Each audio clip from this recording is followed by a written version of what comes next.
Hi, I'm Suzy Zail, ex-lawyer, now writer living in Melbourne, Australia, and the author of Inkflower.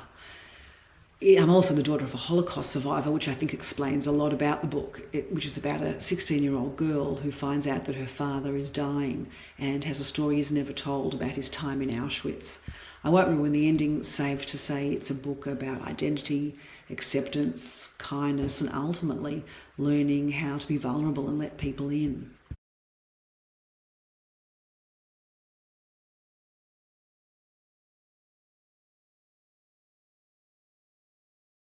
My dad.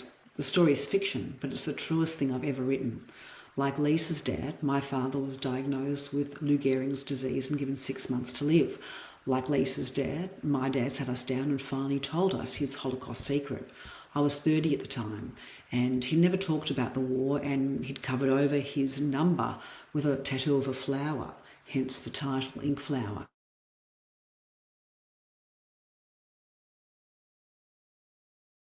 Being heavily researched and based on a true story, there's a lot to learn about the Holocaust and its aftermath, about racism and refugees.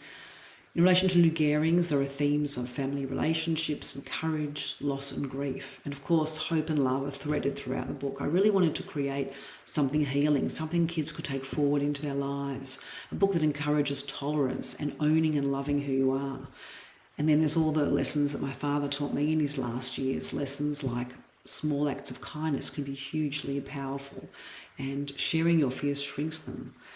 Lessons like celebrate today, which my father did every day, and now is the time to start being the person you want to be.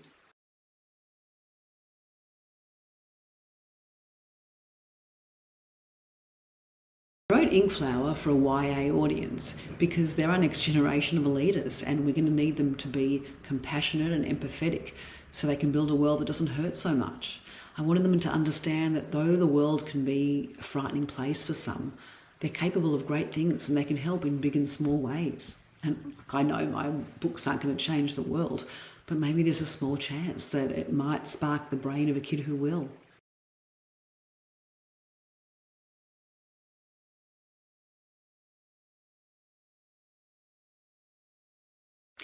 My father taught me that we have to talk about the things that scare us before we can change them. And so I'm going to keep writing about the things that scare me in the hope that one day maybe I can transform them into something beautiful, something that moves us closer to a world in which we all feel safe, a world where we hold space for each other and where difference is not only accepted but celebrated. I think my dad will like that.